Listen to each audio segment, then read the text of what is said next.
Delhi university छात्र संघ चुनाव में एक बड़ा फैसला आया है। पहले चुनाव लड़ने वाले छात्रों को 1 लाख रुपए का बॉन्ड जमा करने को कहा गया था। यह नियम उन छात्रों को रोकता था जिनके पास इतना पैसा नहीं होता।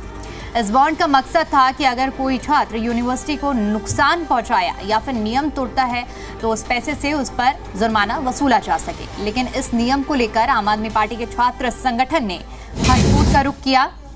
उन्होंने कहा कि इससे गरीब छात्र चुनाव में भाग नहीं ले पाएंगे। हाईकोर्ट ने इस याचिका पर सुनवाई की और छात्रों के पक्ष में फैसला देते हुए इस 1 लाख के बॉन्ड की बाध्यता को हटा दिया है। अब गरीब छात्र भी आसानी से चुनाव लड़ सकेंगे।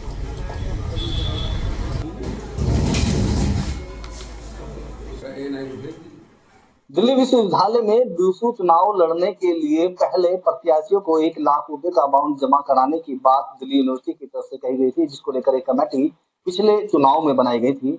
लेकिन इसका विरोध लगातार हुआ और ये मामला हाईकोर्ट पहुंचा, जिसमें अब कुछ तब्दीली की गई है। हमारे साथ एडवोकेट आशु विदोड़ी हैं, इनसे हम बात करते हैं। क्या कहेंगे सर, किस तरीके से चेंजेस हुई है और ये जो मामला कोर्ट में पहुंचा वो कैसे पहुंचा और कौन लेकर गया?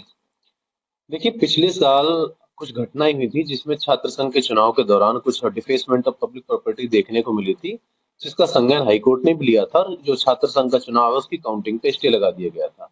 लेकिन उसके बाद जो यूनिवर्सिटी है उसने एक कमेटी बनाई, उसका नाम था डूसू रिफॉर्म कमेटी।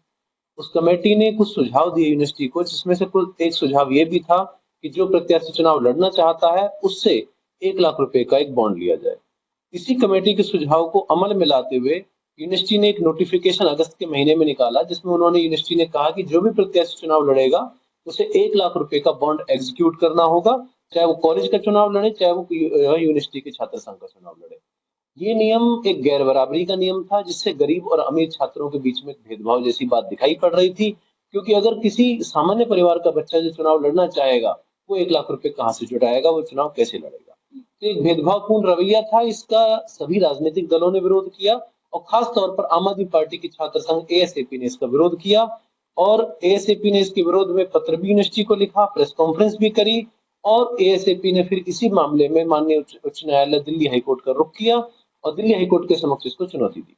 देखो, लगातार आपको बताते हैं, पिछली बार जब दूसरे चुनाव हुए थे तो सड़कों के ऊपर पंपलेट्स लगाए गए थे, दीवारों पर पेंट कर दिया गया था और कहीं ना कहीं संबंधित विभाग के अधिकारियों ने एक्शन लिया और मामला हाईकोर्ट में भी पहुंचा और इसमें स्टे लगा दिया था। जो भी अब प्रत्याशी चुनाव लड़ेगा और जो नॉर्म्स है उनको अगर क्लियर नहीं करेगा और अवहेलना करेगा जो नियम बनाए गए हैं तो उस पर 1 लाख रुपए का जुर्माना बतौर ये बाउंड राशि रखी गई थी। लेकिन इसमें तब्दीली कर दी गई है। बाउंड तो नहीं लिया जाएगा, लेकिन कहीं ना कहीं अभी भी एक एफिडेविट साइन जरूर कराया जाएगा यदि चुनाव के दौरान कोई ऐसी चीज दिल्ली यूनिवर्सिटी में दिखी जिसकी वजह से किसी को हानि होती है तो वो 1 लाख रुपए का जो एफिडेविट होगा वो उनसे वसूला जाएगा। नसीम अहमद, मीडिया, दिल्ली।